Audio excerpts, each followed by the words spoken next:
Bonjour à tous et bienvenue chez Snapshift pour un nouveau Snapcast.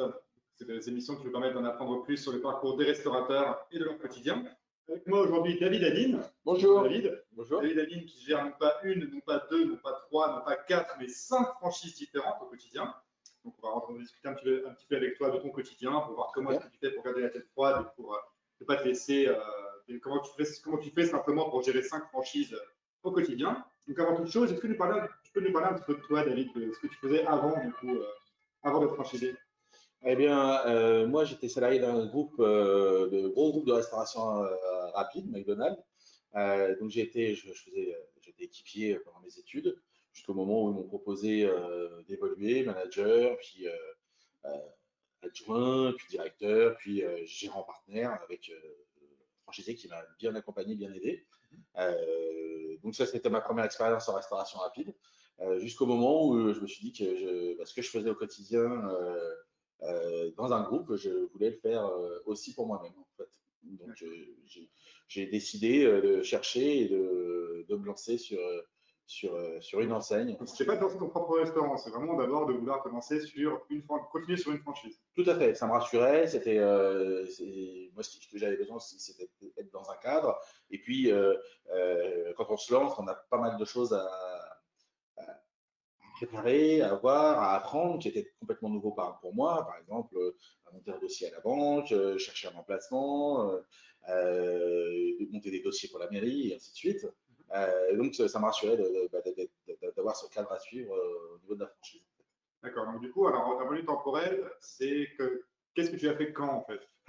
J'étais équipier à partir de 93-94 chez McDo. Je suis resté une bonne dizaine d'années. Puis en 2004-2005, j'ai démarré les démarches pour devenir franchisé Subway.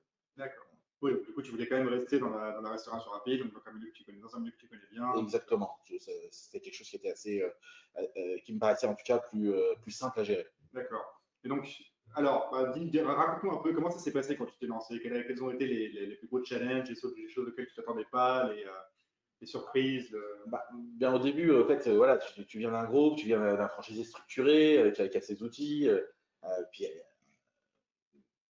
le digital était pas très développé à l'époque, hein, donc du coup, voilà, euh, pas mal d'outils que lui avait mis en place. Et puis moi, je me suis retrouvé avec 5-6 fournisseurs à gérer, une banque, un propriétaire, euh, une mairie, des autorités, des choses qui étaient complètement nouvelles pour moi. Alors même si j'étais convaincu de pouvoir gérer un resto, j'ai découvert tout ce qu'il y avait autour pour un entrepreneur en fait indépendant.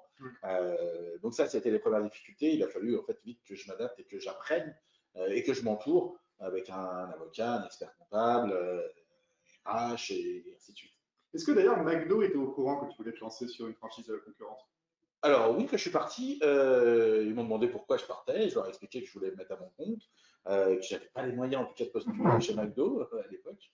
Et du coup, je suis parti quelque chose qui était à la taille de mes ambitions, en tout cas au début, quelque chose de plus petit, mais qui permettait en tout cas, euh, c'est ce qui se passait un petit peu dans le monde, c'est-à-dire que c'était la philosophie de Subway, c'était de démarrer petit pour finir grand, entre guillemets, donc pouvoir ouvrir des petits restaurants avec un apport minimal et pouvoir les dupliquer assez rapidement et devenir un peu plus gros. Parce que en fait, je me rends compte que tu n'as pas voulu continuer chez McDo, tu n'as pas voulu ouvrir ton restaurant McDonald's. En fait.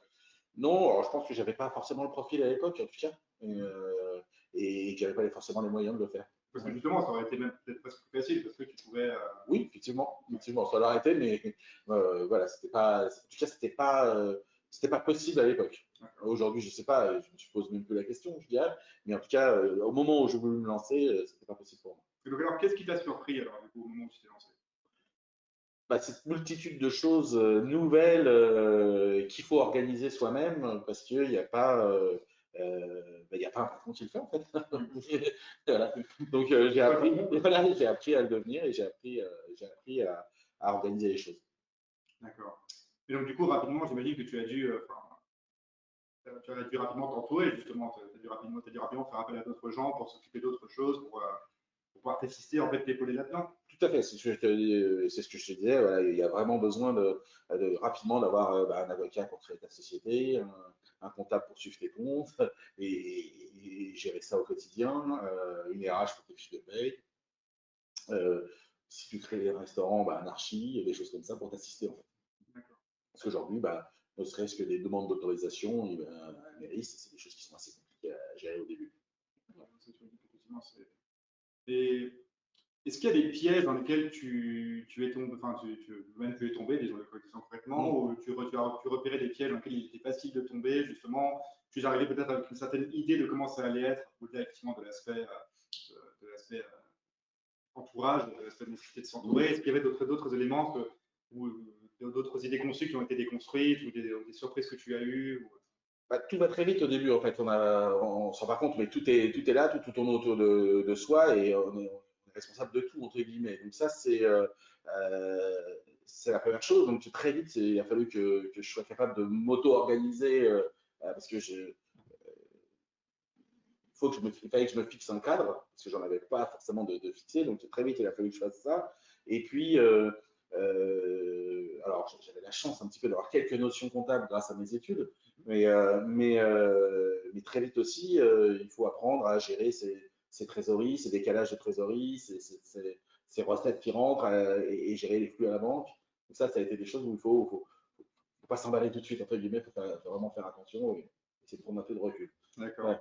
Et donc, justement, est-ce que tu as dû, du coup, au bout d'un moment, je pense que quand tu ouvres une franchise ou un restaurant, d'ailleurs, tu dois très vite t'organiser pour ne pas te laisser dépasser par un petit peu tout. Donc, du coup, tu dois commencer tu dois mettre en place une certaine forme, j'imagine, de structure ou une certaine forme un peu de supervision, parce que tu as dû aller assez vite aussi, j'imagine. Enfin, quand tu as ouvert une franchise, est-ce que tu en as ouvert d'autres aussi très rapidement par la suite ou il a fallu déjà que je m'acclimate au premier restaurant que j'avais et que je l'organise, que je le connaisse par cœur, que je maîtrise un peu tout ce qu'il y avait autour. Alors effectivement, ça demandait énormément d'investissement au début, justement parce que au-delà d'exploiter le restaurant, il y avait toute cette partie administrative et puis il y avait toute cette partie financière derrière à gérer et à organiser.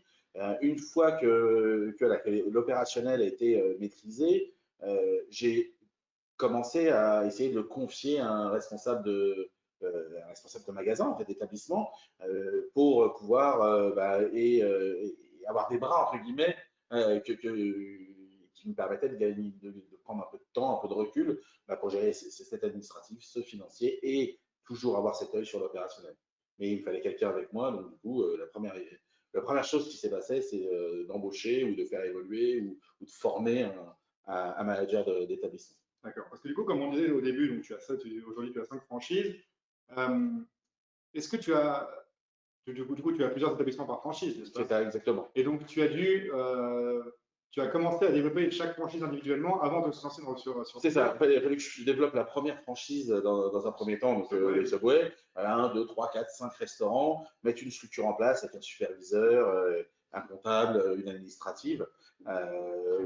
Et une fois que ça s'était rodé, une fois que ça s'était en place, ça a pris du temps, ça a pris un peu de temps, j'ai commencé à m'intéresser à une deuxième enseigne pour justement, en gros, pour rester sur un secteur que je connaissais bien, pour éviter d'aller faire 2 heures de voiture à droite, à gauche, pour continuer à s'étendre. Donc j'ai préféré essayer de répondre aux besoins et d'ouvrir en tout cas des restaurants qui étaient ni complètement concurrentes aux miens et qui étaient plutôt complémentaires aux miens pour pouvoir rester dans mon secteur. D'accord. Donc du coup, c'est comme ça que tu as mené la réflexion, c'était par complémentarité, pour savoir pour identifier quelle franchise tu allais choisir à nouveau, c'était par opportunité, par tendance aussi peut-être, j'imagine. En fait, c'est un petit mix de tout, effectivement. Voilà, je suis bien conscient que les gens n'avaient pas mangé Subway tous les jours. Donc, voilà, c'était la mode du burger à un moment. Donc, voilà, il y a une nouvelle enseigne de burger qui arrive, qui est très bien, qui me paraît très, très bonne. Tendance, bon, voilà, j'ai aimé le produit. Je pense que ça répondait à un besoin. Là, on avait une tendance. Et je me suis lancé, en fait, tout simplement. Et ainsi de suite. Donc aujourd'hui, forcément, l'idée, c'est plutôt de se dire, OK, dans mon secteur, on peut manger un sandwich, on peut manger un burger, on peut aller boire un coucher au bureau, et ainsi de suite. Toute la journée, toute la semaine est prévue. Voilà, si idéalement, je pouvais satisfaire tous les clients tout le temps, oui. Mais en tout cas, voilà, c'est plutôt dans cette idée-là. Et pour moi, essayer de rester sur un secteur que je connais bien. D'accord. Et donc, en fait, à partir du moment où tu démarres une autre franchise, où tu démarres, où tu te lances sur un nouveau, j'imagine que tu dois laisser du coup la supervision des franchises des anciennes précédentes à une autre, à une autre équipe. Tu l'as délégué complètement en fait à partir de ce moment-là. C'est le moment où avant d'ouvrir une autre franchise, je vais dire. Oui, alors il faut que ça soit autonome. Déléguer complètement à 100%, pas tout à fait. Il faut toujours avoir son œil et ses outils pour contrôler. L'idée, c'est voilà, tu as des directeurs, un superviseur, et c'est pouvoir avoir du reporting, des outils qui te permettent de contrôler tes marges, contrôler tes masses salariales, contrôler tes flux financiers, ta trésorerie sur l'ensemble de tes établissements. Donc il y a du contrôle. Je suis plus les mains, je suis plus l'acteur, mais en tout cas, je suis pilote des restos. Oui, d'accord, super. Et, et donc, qu'est-ce que je voulais dire j'ai plus la question en tête. Excuse-moi, je vais faire appel à mes notes. Et donc, du coup, tu as répété ce même schéma après sur les autres enseignes. C'est-à-dire que tu ouvres une franchise, tu la développes avec 4 ou 5 restaurants, vous encore moins, tu en ouvres une nouvelle, puis une nouvelle, puis une nouvelle, jusqu'à arriver finalement à 5 franchises. Et donc là, maintenant, aujourd'hui, à quoi ressemble ton quotidien avec 5 franchises à gérer, avec du coup, combien de restaurants tu gères du coup au quotidien? Une quinzaine. Une quinzaine, voilà. Donc, du coup, bah, comment tu gères finalement les 15 restaurants au quotidien? Alors, j'essaie de manager, de contrôler un peu ce qui se passe. Donc, j'ai la partie marketing, de voir quelles sont les opérations en cours dans chacun des restaurants, si c'est en place, si ça fonctionne, qu'est-ce qu'on pourrait faire pour aller chercher un peu de croissance externe, de nouveaux clients, des choses comme ça. Bien entendu, je contrôle ce qui se passe dans les restaurants et beaucoup via les commentaires clients, les remontées clients. Aujourd'hui, avec tous les réseaux sociaux et tous les outils qu'on peut avoir, on est en instantané quasi, à savoir si ça se passe bien, ou s'il y a un souci à régler, ou s'il y a des choses à améliorer, ou des choses à accentuer parce que ça plaît. Et ça, c'est des analyses qu'on doit faire au quotidien, en fait, dans chacun des restaurants. Mis à part après toute la partie financière qu'il faut suivre aussi. Donc, tu suis exactement tout ce qui se passe dans tous les restaurants en permanence tout le temps? Tout le temps, avec un système de reporting et des remontées, des réunions téléphoniques et quasi quotidiennes avec toutes les personnes qui chapeautent chaque enseigne.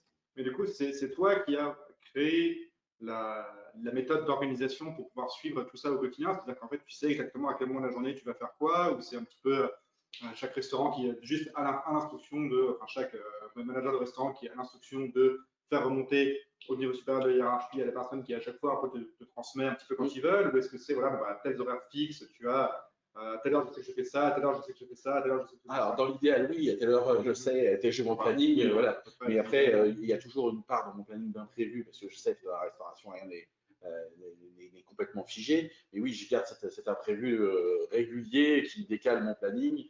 Mais l'idée, oui, c'est d'essayer d'être assez structuré, de faire un point tous les lundis de ce qui va se passer dans la semaine et faire un point tous les vendredis de ce qui s'est passé de la semaine.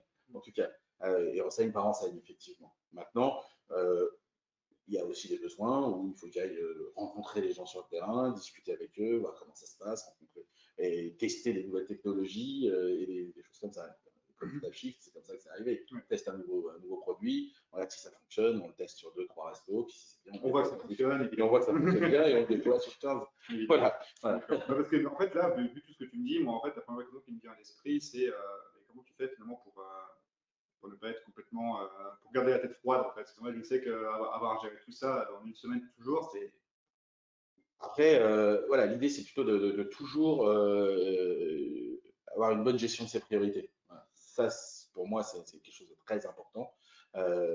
Toujours prendre le recul nécessaire, savoir voilà qu'est-ce qui se passe, tout ce qu'il y a à faire et quelles sont les priorités à gérer, mis à part le quotidien, hein, comme on disait, les reportings, le suivi, les recrutements, et ainsi de suite. Ensuite, c'est l'imprévu, comment on le gère. Et là, on le gère par ordre de priorité. D'accord. Justement, ça t'est déjà arrivé d'avoir des imprévus à gérer, vraiment des moments, des situations où ça peut, entre guillemets, péter dans 3 restaurants en même temps. Mais effectivement, là, l'idée pour moi, c'est plutôt de dispatcher le boulot et de répartir les tâches à chacun, de déléguer. Parce que de toute façon, je suis incapable de pouvoir faire tout en même temps. Bien sûr, parce que tu n'es pas non plus Superman, malheureusement. Mais du coup, quelles sont les tâches que tu as dû déléguer en fait en priorité en fait? Vraiment, quelles sont les choses, les éléments où vraiment tu t'es dit, bon, bah là, ça, je ne peux plus le gérer tout seul, il faut absolument que je. Je vais confier à quelqu'un. Ça a commencé dès le début avec la gestion opérationnelle des restaurants, avec le directeur qui gère les clients, gère les services, services au quotidien, puis il gère ses approvisionnements, puis ses plannings et ses embauches, et progressivement, à chaque strate, en fait, ils ont des responsabilités différentes et des contrôles entre eux, et moi qui contrôle aussi. En fait, il y a ce suivi et ce contrôle tout le temps. Même si chacun est autonome, chacun reporte et chacun contrôle. Au début, ça, c'était pas un petit peu frustrant, enfin pas frustrant, mais angoissant même aussi de devoir déléguer à ce point-là sur des sujets dans lesquels tu as le nez depuis quasiment le début.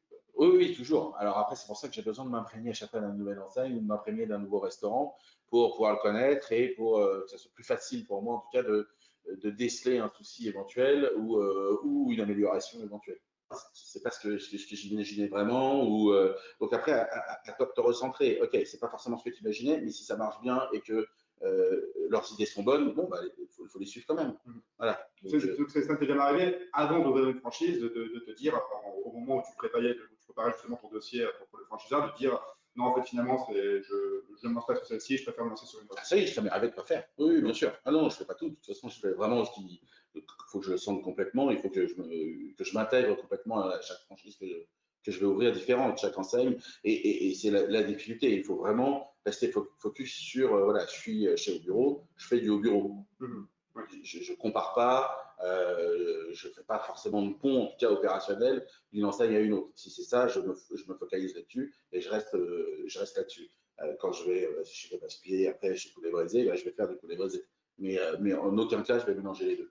Parce que ça, c'est quelque chose même que tu ne peux pas faire en tant que tu n'as pas le droit de faire. Que je n'ai pas le droit de faire, que je ne peux pas faire et que je ne dois pas faire parce que. C'est tellement tentant pourtant.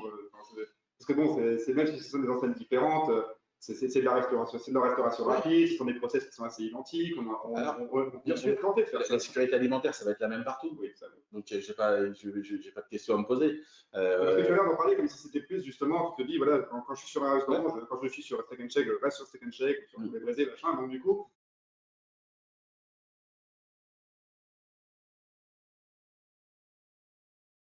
et l'autre, quelque chose qui pourtant serait peut-être positif pour l'enseigne.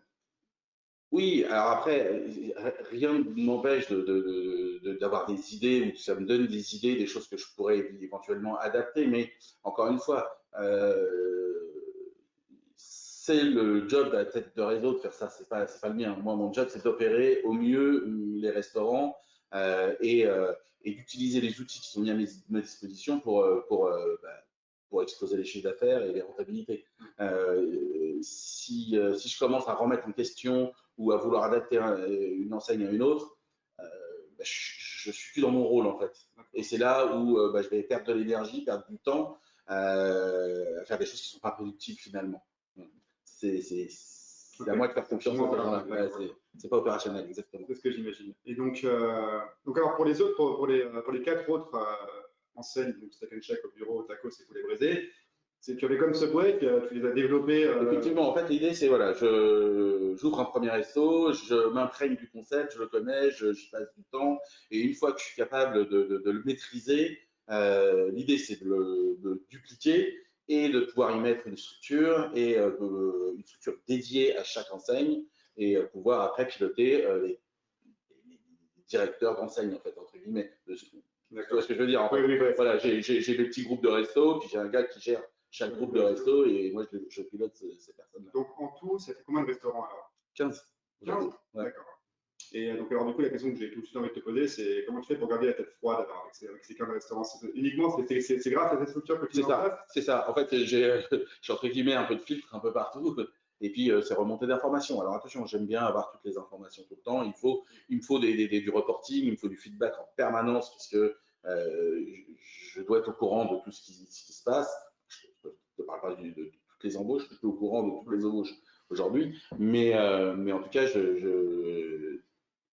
ce qui se passe opérationnellement ou au niveau marketing de chaque enseigne, il me faut des retours tous les jours. Oui. Donc, tous les jours, 15 restaurants te font des retours? En fait, tous les jours, 5 personnes qui gèrent 15 restaurants me font des retours. D'accord. Et du coup, ces personnes te font des retours sur tous les restaurants? Oui. Donc, du coup, tu dois vraiment regarder sur chacun ce qui se passe. Aujourd'hui encore, oui. Peut-être qu'un jour, si j'ai plus de restaurants, peut-être que effectivement, je ne pourrais plus être dans le détail dans chacun des sites. Mhm. Mais l'objectif étant de garder la main, oui, et l'œil, et ce système de reporting permanent, que ce soit du chiffre d'affaires, que ce soit de la masse salariale, que ce soit des marges différentes des restos, des opérations marketing, et ainsi de suite, d'avoir les retours là-dessus, et ainsi de suite. D'accord, parce que justement, tu disais là tout à l'heure que ça faisait longtemps que tu regardais plus dans le recrutement, ou du coup, évidemment, tu es obligé de lâcher complètement certaines choses et tu regardes juste un peu de loin ce qui se passe. Oui.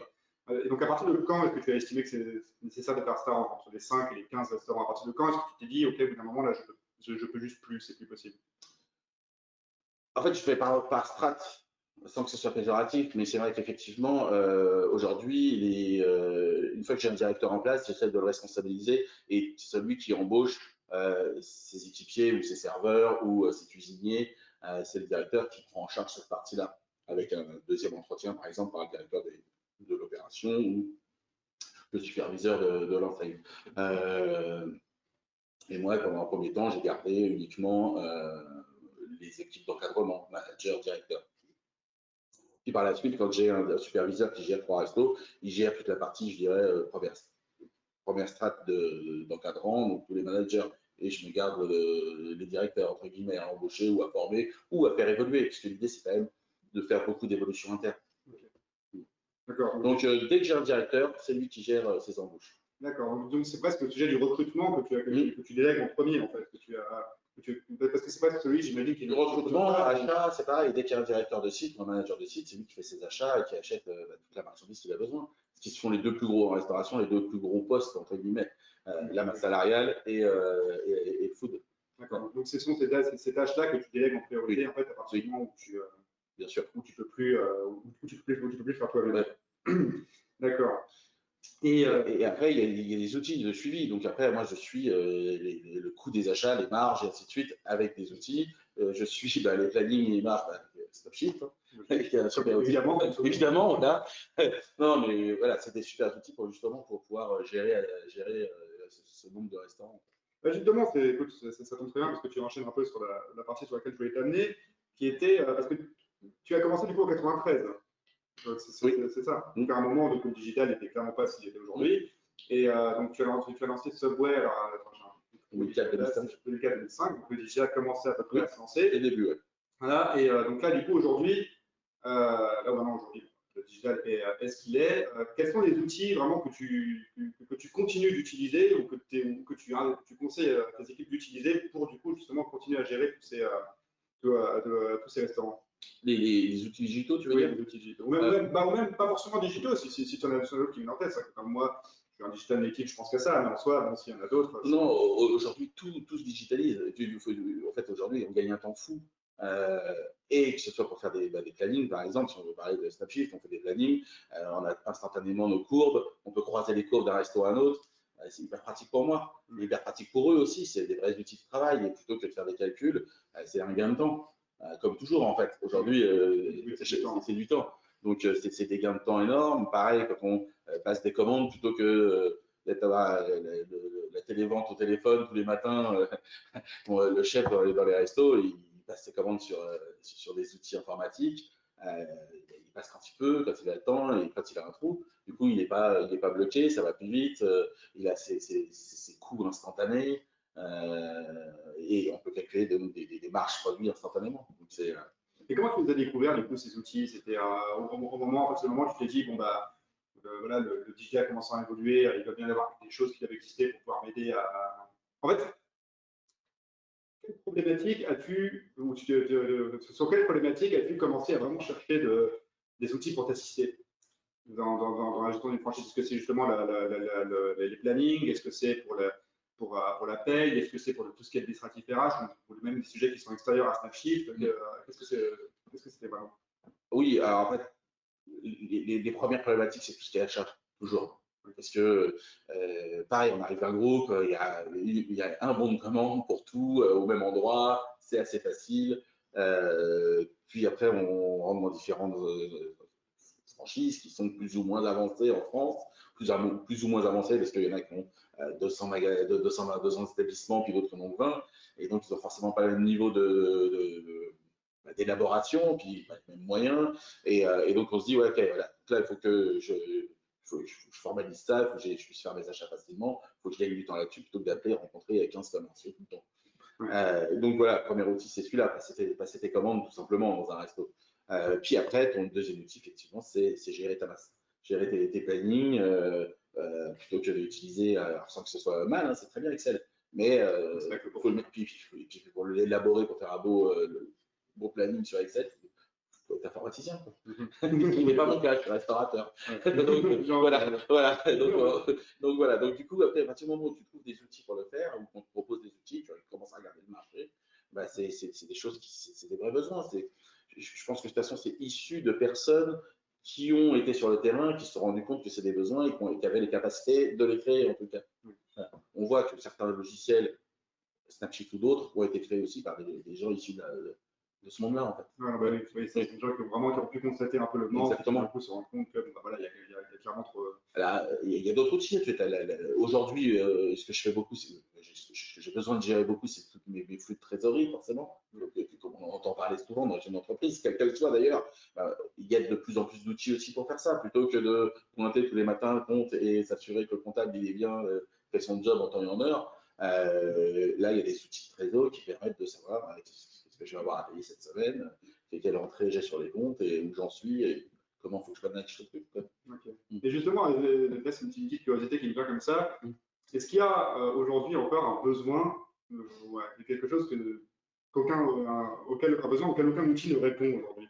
Quelque chose en fait qui te permettrait en fait vraiment un gros pain point, si tu peux l'appeler comme ça, qui vraiment te prend du temps, qui prend encore beaucoup de temps et qu'aujourd'hui aucun outil ne peut résoudre. Alors là, comme ça, je te dirais non, j'ai pas forcément, d'idée, mais j'imagine que ça doit pouvoir arriver. Il y a des choses qui se testent, des choses peut-être qu'on va nous proposer. Des fois, c'est les personnes qui ont les idées qui créent le besoin derrière. Donc, et puis on se dit, tiens, pourquoi pas utiliser cet outil? Est-ce que les clients sont prêts à utiliser cet outil aussi là? Tu vois, dans les restos, des fois, on se dit,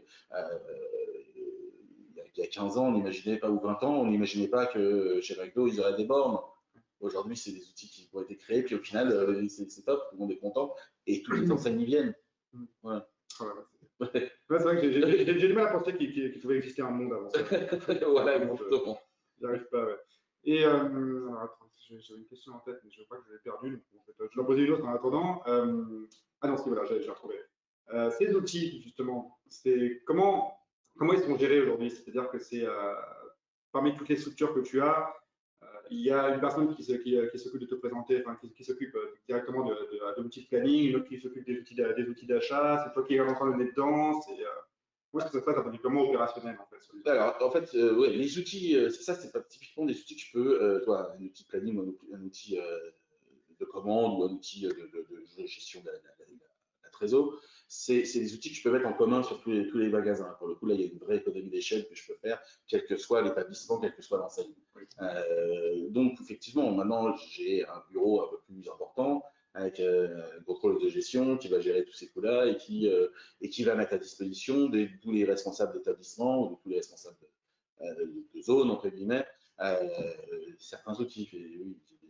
Une personne dédiée à ça. D'accord, donc une seule personne qui s'occupe du coup de mettre en place les outils. La digitalisation. La digitalisation, tu vois, sur un resto, sur un pub, par exemple, sur un pub au bureau, on a des outils justement pour passer des clips, des vidéos, du marketing, de la publicité sur les soirées, les événements qu'on va faire. Tout ça, ça se fait avec pareil, avec des applis, des logiciels, voilà. Et ça, c'est une personne effectivement qui s'occupe de ça et qui met en place tous ces outils, qui suit ces outils. D'accord. Et puis qui essaye de me faire des économies aussi quelque part. Parce que j'imagine bien que voilà. Oui, j'imagine que c'est le but. Ouais. Et donc justement, si tu parce qu'en fait, moi je pense que ces outils, le principal plus que ça apporte à toi, même à tes équipes, je pense que c'est pouvoir faciliter ton quotidien, comme tu disais, gagner du temps. Et au-delà des outils, est-ce que tu as un autre conseil, vraiment quelque chose, un conseil que tu juges aujourd'hui indispensable, quelque chose qu'il faut vraiment savoir, que tu pourrais donner aux franchisés qui nous regardent pour vraiment les aider dans leur quotidien et pour faciliter la gestion de leur franchise? Que ce soit un conseil opérationnel ou managérial, ou vraiment tout est ouvert. Après, oui, après, faut toujours prendre du recul, gérer ses priorités. Ça, c'est hyper important. Moi, je pense que la gestion des priorités, c'est ce que j'explique en tout cas aux gars qui exploitent les restos, les directeurs, que ce soit les sup. Et moi-même, j'essaie de me l'imposer, de toujours savoir quel est le plus important. Ensuite, oui, c'est l'organisation et essayer, tant bien que mal, en tout cas, d'évoluer avec le temps, en fait. On ne peut pas rester bloqué sur ce avant. Aujourd'hui, je te donne un autre exemple, des logiciels ou des choses qui sont digitalisées sur tous les réseaux inimaginables, les commentaires clients. Aujourd'hui, c'est une manne énorme pour pouvoir améliorer son business. Donc, il y a des outils qui centralisent tout, tes avis Google, tes avis Trip, tes avis ainsi de suite, de tout ce que tu peux avoir. Et là, c'est une sorte d'interaction permanente avec tes clients. Donc, c'est top. Et ça, c'est des choses aussi que tu dois suivre, qu'on n'avait pas avant et qu'il faut pas mettre de côté, entre guillemets. Et demain, il y aura des nouveaux outils ou des nouvelles choses, des nouvelles tendances. Il faut essayer de suivre tout le temps.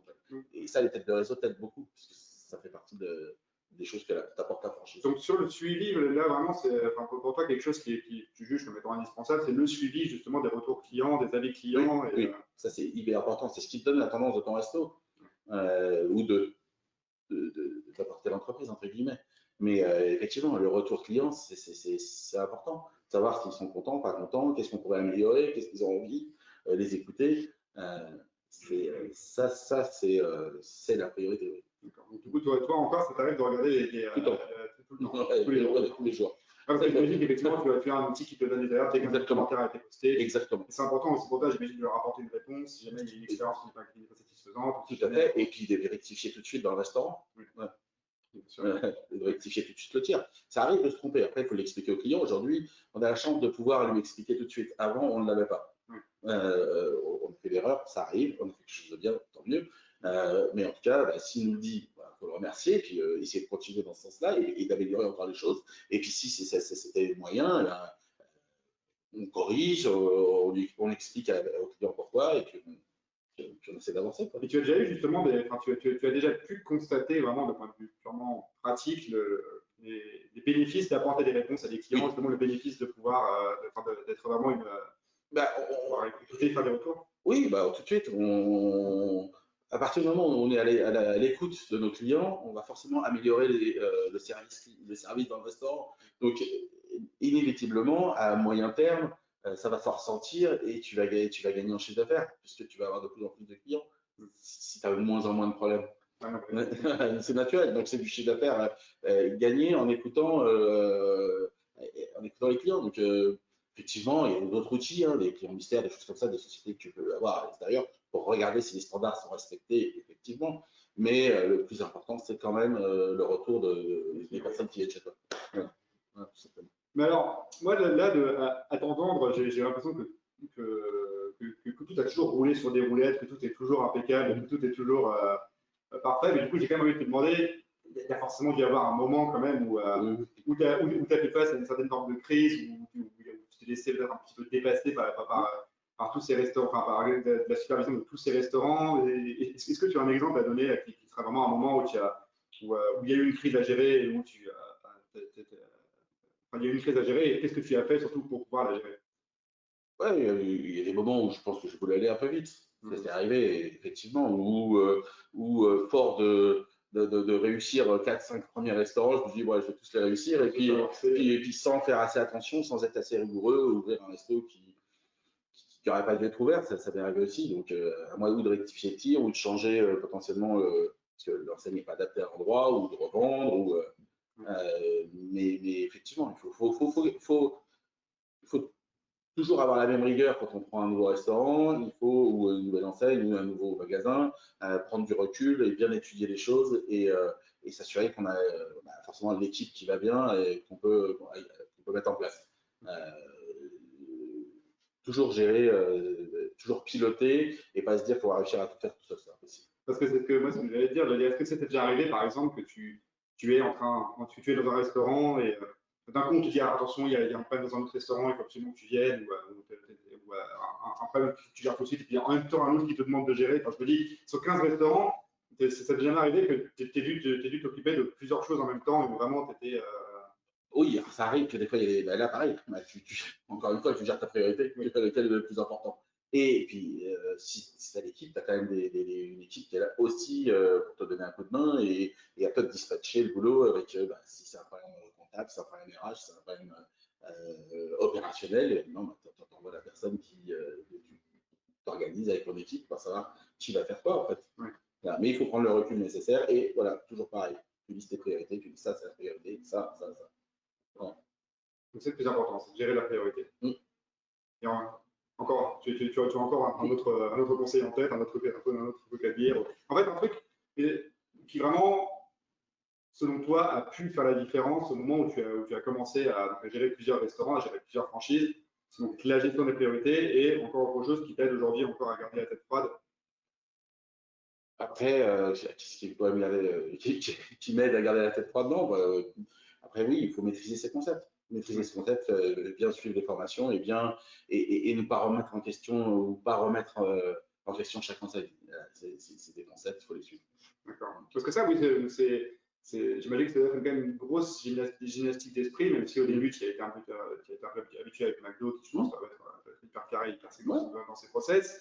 Ben, il n'y a pas des moments quand même où tu es hyper tenté de dire ah, j'ai vachement envie de faire évoluer ce truc, là, ça me paraît hyper archaïque, ou la façon de gérer le truc. Bien sûr, et en général, les enseignes sont ouvertes à entendre aussi. On peut très bien s'exprimer et le dire. Hein. C'est pas fermé complètement. Il y a des comités dans quasi toutes les enseignes, en tout cas, que je choisis et qui sont d'accord pour que je bosse avec eux. C'est des enseignes très ouvertes où il y a toujours des comités avec les franchisés, où on a la parole, où on peut dire les choses, où on fait évoluer. Ils sont à l'écoute aussi de leurs clients internes, entre guillemets, et nous, les franchisés. Et à nous de donner des idées. Donc, et de comprendre pourquoi on le fait pas. C'est ça le plus important. Effectivement, il y a des choses qui sont peut-être bien pour un restaurant, mais qui ne seraient pas bien pour 500 restaurants. Ouais. Ouais, c'est ça, justement, ça t'est déjà arrivé d'avoir. Et il ne faut pas oublier que la force d'une enseigne, c'est aussi ces 500 restaurants. Ouais. Oui, ça. Parce que du coup, eux, après, peuvent aussi te donner des conseils sur ah oui, moi j'ai eu un autre franchisé qui a voulu le faire, qui m'ont dit un truc, style, voilà, on peut. Exactement. Ouais. Très bien. Exactement. Bon, bah, je pense qu'on peut passer maintenant aux questions-réponses avant d'aborder la conclusion, parce qu'on a quand même abordé pas mal de thèmes, donc je pense qu'on a pas mal de questions. Là, je vais les prendre. Je vais toutes les prendre. Alors, si elle va bien arriver. Un petit peu de temps. Alors, donc du coup, la première question que j'ai, c'est as-tu acheté l'exclusivité des enseignes sur ton département? Non, pas toutes. En tout cas, j'ai acheté potentiellement des zones, mais pas des départements entiers. Ok. Là, pour certaines enseignes, pour d'autres, non. Très bien. Pourquoi d'ailleurs Parce que certaines enseignes ne le font pas, D'accord. tout simplement. Et d'autres, on a des zones d'exclusivité, mais qui ne sont pas très, très, très larges. Parce qu'aujourd'hui, la région parisienne dans laquelle je suis, elle est assez dense. Donc, du coup, ça permet d'avoir des petits secteurs. Est-ce que tu as déjà eu à affronter j'imagine pas mal de fois, des concurrents qui viennent, qui veulent acheter aussi, qui veulent aussi avoir une franchise sur le même territoire ou sur La même franchise? Oui.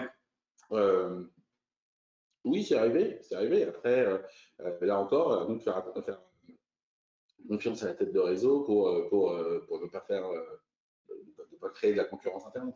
Et donc, justement, est-ce que tu as comment créer, c'est une question que je me pose moi, comment créer un bon dossier, enfin, comment bien préparer ton dossier, ta candidature de franchisé en fait, finalement. Parce que toi, je pense que tu as dû en faire quand même un gros paquet, mais je pense qu'une fois que l'un est fait, c'est plus facile pour la même franchise, mais est-ce que tu as un conseil du coup à donner pour ça, pour vraiment bien faire ton dossier de franchise? Oui, après, bah, justement, expliquer comment tu vas t'organiser, quelle structure tu vas mettre en place, faire des vraies études de marché, des bonnes études de marché, pas se lancer sur des a priori. Et je pense que des fois, de temps en temps, alors c'est bien de sentir les choses, hein, mais c'est bien aussi d'avoir les chiffres. Et des fois, on est étonné. Donc, préparer son organisation, préparer le terrain, entre guillemets, et connaître sa zone de chalandise sur le bout des doigts, et trouver l'enseigne qui correspond à ta zone. Voilà. Ça, c'est des choses qu'il faut vraiment garder à l'esprit. En fait. Très bien. Alors, ça c'est une question que j'ai voulu aussi poser, mais j'avais peur d'être accusé de publicité. C'est trop volontaire. Quels sont les noms des outils que tu utilises? À part, évidemment, Snapsheet. Pour tout ce qui est commande, c'est des outils en général qui sont internes à chaque enseigne, donc qui mettent à disposition. Donc du coup, voilà, c'est des noms internes. Donc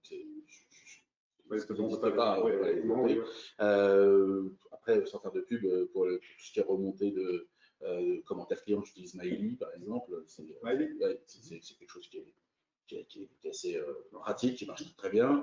Pareil, il y a des enseignes qui mettent à dispo aussi des outils de recrutement, pareil. Hein, je veux dire qu'on poste une annonce pour un chef de cuisine demain, je poste l'annonce et puis c'est diffusé sur tous les différents supports, que ce soit sur Pôle emploi, que ce soit sur Indeed ou sur ce que tu veux. Donc ça, c'est plutôt les enseignes qui les mettent à dispo. Après, j'ai la chance en tout cas d'avoir toujours des enseignes qui ont ces outils-là. Justement, les franchiseurs viennent aussi vers toi avec des suggestions d'outils aussi. C'est ça. Au-delà des outils qu'ils ont développés en interne, des outils aussi qui sont utilisés par d'autres franchisés sur d'autres départements et qui, du coup, par exemple, un franchisé en tête de réseau qui vient me voir et qui dit voilà, j'ai entendu un franchisé sur une autre région qui utilise ce logiciel, est-ce que si tu l'utilisais, ça a l'air pas mal. Exactement. Ça peut arriver. Pour Snapchat, c'est arrivé comme ça, par exemple, évidemment. Ouais, c'est vrai qu'on est sur pas mal de franchisés. Alors ça, justement, je pense que tu as attiré l'attention de quelqu'un qui, quand tu parlais de gestion de trésorerie, ça pareil, c'est un outil interne que tu utilises ou tu as un outil dédié pour ça? Alors moi, j'utilise un outil interne parce que j'ai la chance d'avoir ma comptabilité au bureau et mes comptables et un expert comptable qui est là et les RH. Donc du coup, c'est eux qui me font les outils, c'est eux qui me font ça. Mais je m'intéresse toujours et je regarde. Alors là, j'ai pas de nom en tête, mais je te les donnerai si tu veux après, d'outils qui existent justement pour ça. Je le vois, alors effectivement moins parce que j'en ai moins besoin, parce que comme je te dis, hein, c'est fait moi directement, mais pour quelqu'un qui a un ou deux restaurants, effectivement, c'est des outils qui ont l'air très très sympas à utiliser. Il y en a de plus en plus en fait des choses comme ça. Même pour les RH, il y a pas mal d'outils aussi pour les RH où il n'y a plus besoin d'avoir, quand on a je sais pas, une quinzaine, vingtaine de salariés, on peut très bien s'occuper de nous-mêmes de faire les fiches de paye, ils sont là et très suivis. Aujourd'hui, c'est sûr que je vais avoir 280 fiches de paye à faire par mois, donc du coup, j'ai peut-être une le fait. Oui, c'est ce que j'imagine, oui. Mais je te donnerai les outils, si tu veux, je te donnerai les trucs que j'ai vus, qui m'ont l'air pas mal. Après, encore une fois, je ne sais pas utilisé, non, mais j'aurais pas besoin. Oui. Voilà. Peut-être, effectivement, tu as déjà eu des remontées, des comptables qui disent voilà, moi j'utilise ce logiciel-là parce qu'il me permet de payer directement. Oui, après, moi j'utilise Sage, mais parce que voilà, Sage, c'est un outil très. C'est très comptable, c'est dédié au comptable. C'est pas. Je ne suis pas capable de tout utiliser tout seul. Oui, c'est vraiment ça. Voilà, c'est ça. Alors, quelqu'un qui a une question. Bonjour monsieur. Auriez-vous des conseils à donner sur des négociations avec des emplacements, fonds de commerce, goodwill, intéressants avec des actuels locataires propriétaires qui sont un peu trop gourmands? Oui, après, il faut toujours essayer de négocier au mieux et jamais dépasser certains seuils. Je veux dire, en restauration, pour moi, à partir du moment où le loyer pèse plus que 8%, il ne faut pas le faire. Idéalement 6, c'est très bien. Au-dessus de 8%, les taux d'effort est trop important. En plus, travailler pour le propriétaire que pour nous. Voilà. Il ne faut pas oublier qu'il y a le franchiseur quand même. C'est normal, il nous apporte quelque chose, mais il nous apporte vraiment quelque chose. Le propriétaire apporte un emplacement, mais voilà, il ne faut pas dépasser 8%. À partir de là, on propose. Si ça ne se fait pas, ça ne se fait pas. Il ne faut pas chercher, ça sert à rien. Négocier du mieux. Toujours aller d'un plan A, un plan B, un plan C et trouver le bon deal qui max. Ne pas tout miser sur un seul emplacement non plus. Et puis, pas parce que cet emplacement le veut absolument.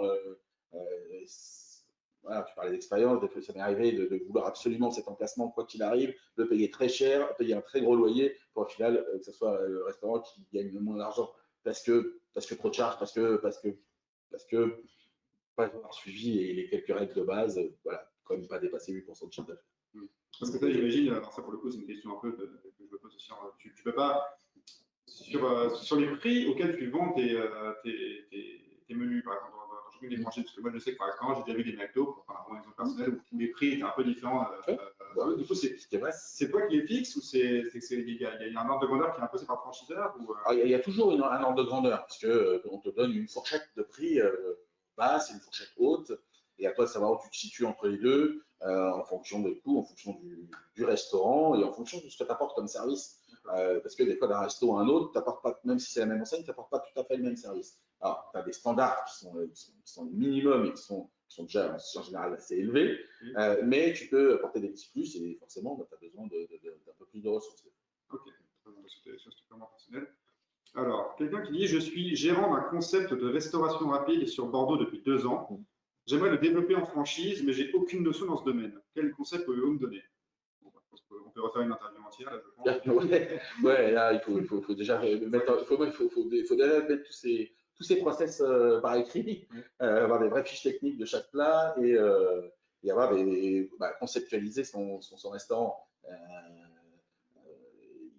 Il faut pouvoir le dupliquer autant de fois qu'on a envie pour pouvoir le lancer en franchise, à mon avis en tout cas. Alors après, je ne suis pas franchiseur, mais voilà, l'idée c'est plutôt il faut pouvoir dupliquer exactement ce qu'on fait partout.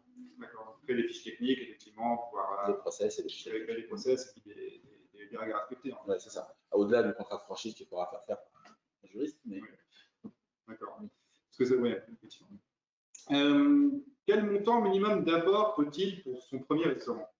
Il dépend de la taille. Moi, justement, il faut choisir aussi le concept en fonction de son apport. Quand vous ouvrez un Subway, vous n'avez pas besoin du même apport que quand vous ouvrez un bureau, par exemple. C'est logique, c'est pas le même restaurant, c'est pas non plus le même chiffre d'affaires attendu, c'est pas les mêmes rentabilités. Donc, il faut faire en fonction de son. Il faut pas trop s'endetter non plus. Donc, voilà. Pour moi, il faut faire. Voilà. Si demain on a 50 000 euros d'apport de dispo, il faut faire l'enseigne qui correspond à ça. Bien l'exploiter, la développer.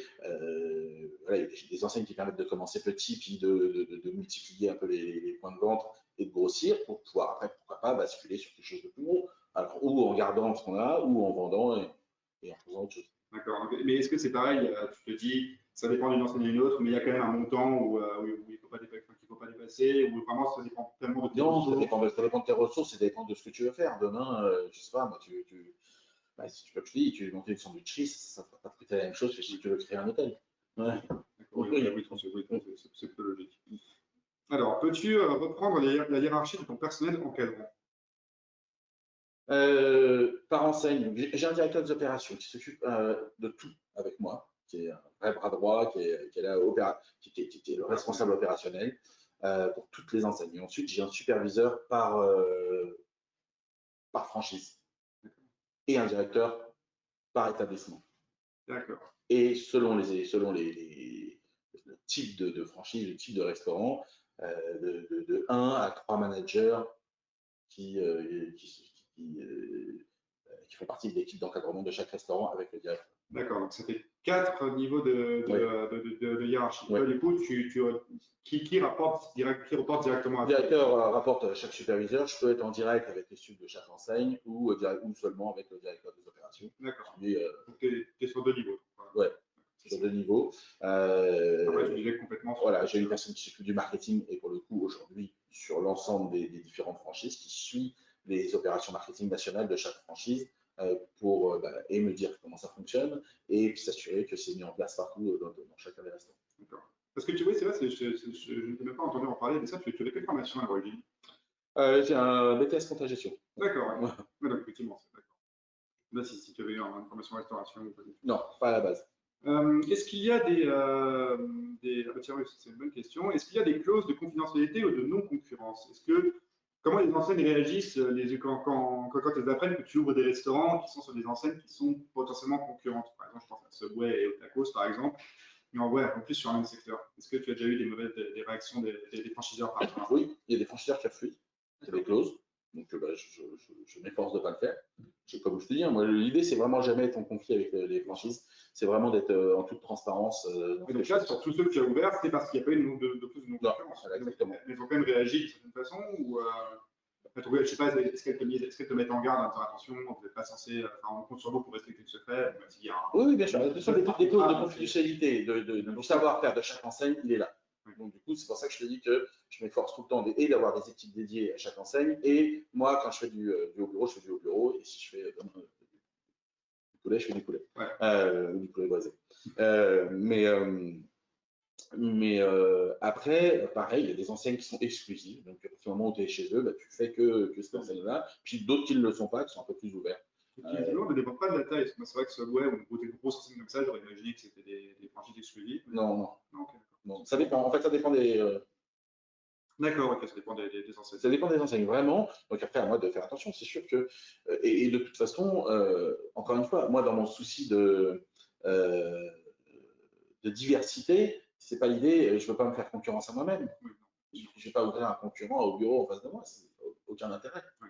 Et puis, je n'ai pas envie, pas envie de me faire concurrence. Au contraire, je veux quelque chose de complémentaire. Oui, oui, bah oui, c'est pour ça que tu as analysé les besoins avant de Voilà, c'est ça. C'est vraiment pas l'objectif. Donc, du coup, il n'y a aucune raison que le franchiseur soit pas content. Aujourd'hui, en plus, maintenant, on a des grosses franchises en France ou même aux États-Unis qui détiennent plusieurs enseignes et qui vont nous permettre de pouvoir ouvrir dans le même groupe, avec le même franchiseur, plusieurs enseignes. Et ça, c'est l'idéal. Oui, c'est un peu ce Parce que qu'en fait, pour le coup, là, on a et les avantages d'être avec un seul groupe, et en plus les avantages d'avoir plusieurs enseignes. C'est parfait. Peut-être que ce sera possible. Ça l'est déjà, ça commence. Ah oui, c'est bon. Deuxième question, je me dis à la même personne. Quel style de management dans les grandes lignes conseilles-tu pour la gestion du personnel dans le cadre des franchises? Pareil, ça dépend de la personne avec qui tu manages. Tu manages ton directeur, Ouais, il y a quand même un management qui est très chiffre et très précis. Ensuite, il faut toujours s'adapter. Moi, je pense qu'il faut s'adapter aussi avec les générations d'aujourd'hui. J'entends souvent, on dit, la génération d'aujourd'hui, ils ne travaillent pas, ils sont ouais. Mais non, en fait, on dit ça tout le temps. Ouais. Et si tu prends ta grand-mère, elle disait ça de tes parents ils disent ça de toi. Il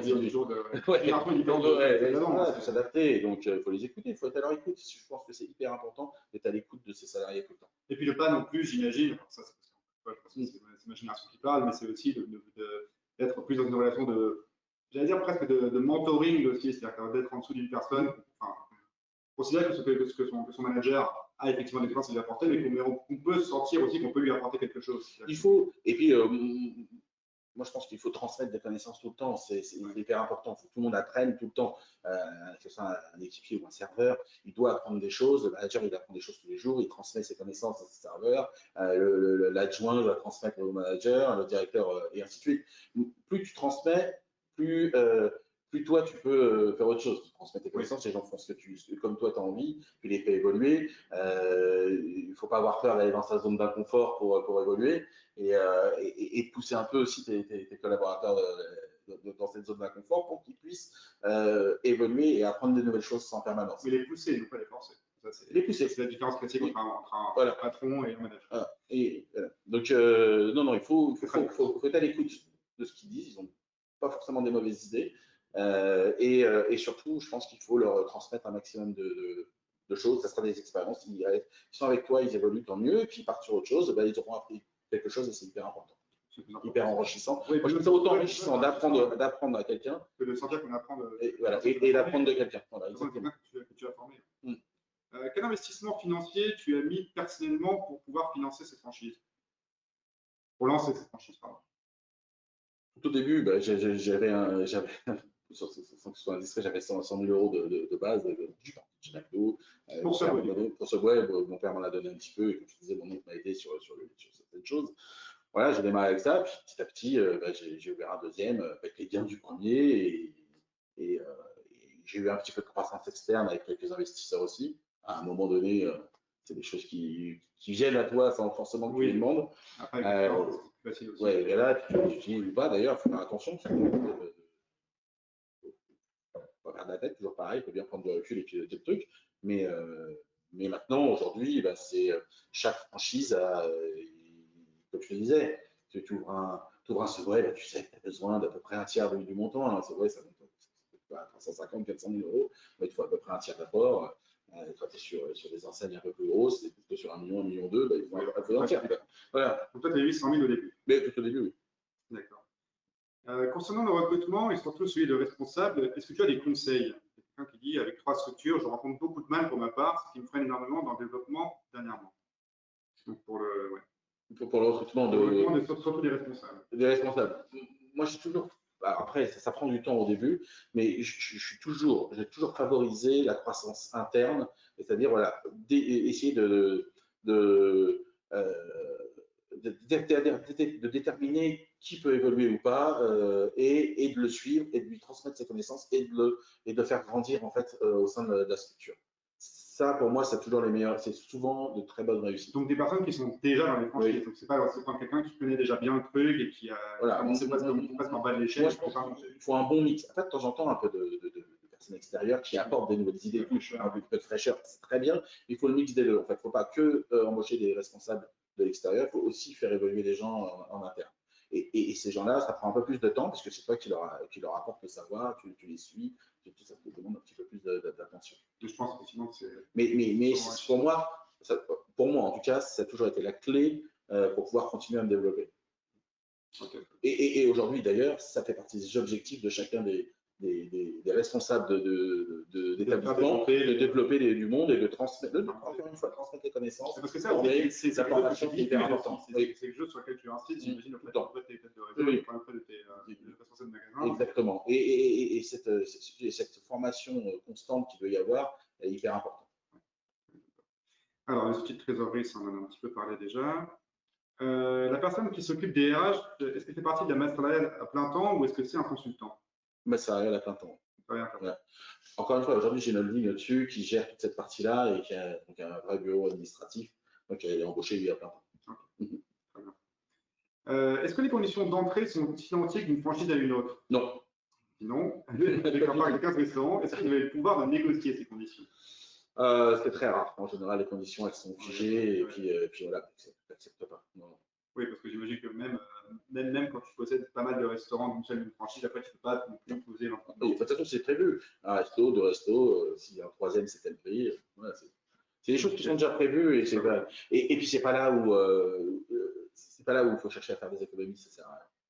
C'est pas des grosses économies de départ pour démarrer, mais c'est pas le plus important. Il vaut mieux se concentrer sur son opérationnel et sur ses avis clients que d'essayer de négocier 5 ou 10 000 euros de rabais. C'est toujours de l'argent, attention. Oui, non, bien sûr, mais bon, c'est pas la priorité. Il ne faut pas perdre trop d'énergie là-dessus. Au niveau du prix du fonds de commerce, comment évaluer au mieux? Ça dépend. Après, les réseaux servent aussi à ça. Il y a des études, il y a les études de marché. Et évaluer au mieux, c'est toujours moins cher pour le coup, pour le fonds de commerce, pour moi. Après, c'est toujours pareil. Voilà, on prépare son dossier. Moi, je prépare mon dossier. Je regarde le coût du fonds de commerce, je regarde le coût de la construction, je regarde le coût de la franchise, la formation, quel est le prix total quel est le coût total du projet. Est-ce que c'est finançable? Est-ce que ça rentre dans les clous derrière? Est-ce que ça va être rentable? Si ça ne l'est pas, ok, ou je peux faire des économies sur le fonds de commerce, ok, donc je ne dois pas dépasser ce montant-là. Si ce montant-là, je ne peux pas le baisser au niveau qui m'intéresse, ben, je ne fais pas. Ouais. Peu logique. Comment s'est fait le choix des enseignes? Comment purement économique ou quand même un peu d'affect avec les concepts? On en a parlé un petit peu au début, c'était le côté un peu opportunité. Il y a un peu d'opportunité, mais dans mon cas, il est très rare que je fasse quelque chose que j'aime pas faire. Voilà. Donc c'est pas grave, donc il y a quand même un peu d'affect. Il y a un peu d'affect, effectivement. Ouais. Mais du coup, et avec le temps, effectivement, j'évolue. Attention, moi, j'étais sûrement beaucoup plus restauration rapide au début parce que c'était mon métier de base. Aujourd'hui, j'aime bien la restauration tradie, mais il y a toujours un moment où j'ai aimé le concept que j'ai choisi. Des fois, je les aime un peu moins aujourd'hui, peut-être, ou un peu plus, mais il y a toujours cette partie d'affect. Il faut quand même aimer ce que tu fais. Parce que quand tu dis affect, c'est affect pour la marque, c'est affect pour les produits, c'est affect pour les process, c'est affect pour les gens, c'est affect pour… tout rentre dedans. Il y a l'affect pour la marque, effectivement, pour le travail que tu vas y faire. Et des fois, effectivement, ça a été, dans certains cas, des fois, un affect aussi pour les personnes qui étaient avec moi depuis longtemps et qui voulaient le faire absolument. Et donc, j'ai suivi. Voilà. Oui, mais c'était jamais totalement à contre-cœur. Je suis. Non, tu as envie de le faire, tu y crois, tu m'as vendu le truc bien, bah ok, on fait. Le concept a l'air bien, il s'adresse à une clientèle, il s'adresse à un endroit, il répond à une demande, bon, bah, ok, pourquoi pas.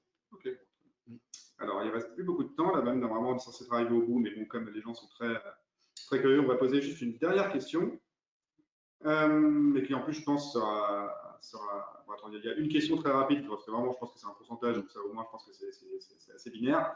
Quel est le pourcentage de chiffre d'affaires pour le marketing par an et par point de vente? Entre 2 et 4%. Ok, très bien. Et dernière question, qui je pense permettra de conclure. Quelles sont les nouvelles tendances de restauration que tu aurais identifiées dans lesquelles tu souhaiterais te lancer pour les prochains restaurants?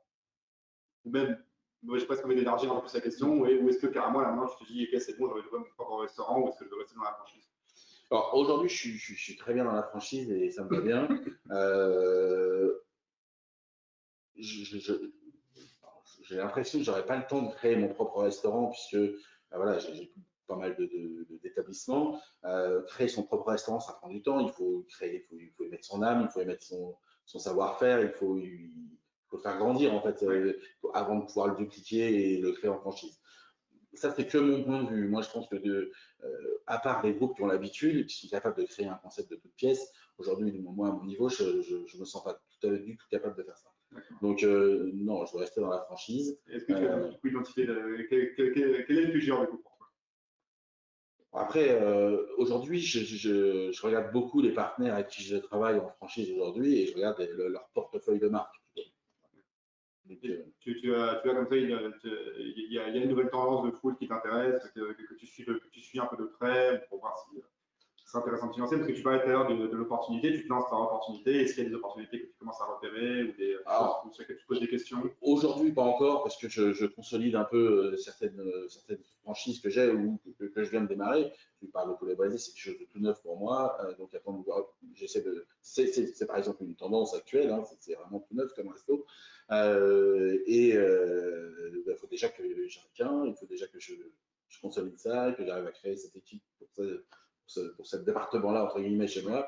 Puis après, je verrai s'il y a d'autres choses. Mais effectivement, tu es en consolidation. Je suis en consolidation là. Après, peut-être qu'il y aura des projets, effectivement. Je ne peux pas forcément parler de tout de suite. Bien sûr. Voilà. Mais oui, il y a toujours des choses. Je regarde toujours l'œil sur les nouvelles choses. Voilà. Merci beaucoup. De rien. Merci beaucoup. Et je pense qu'on a beaucoup de sujets. Je suis désolé pour les quelques questions qui n'ont pas pu avoir de réponse. Malheureusement, c'est la fin du temps. Merci à vous de nous avoir suivis en tout cas. Et puis, rendez-vous très vite pour un nouveau Snapcast. Et si vous voulez en savoir plus sur Snapshift, eh bien, vous pouvez nous contacter directement sur notre site, donc c'est snapshift.co, et demander une démonstration directement avec nos équipes d'experts qui se feront un plaisir de montrer comment est-ce qu'on peut vous sauver la vie en matière de planning et en matière de gestion administrative de votre restaurant. Merci beaucoup à vous et bonne journée. À bientôt. Merci. Au revoir. Au revoir.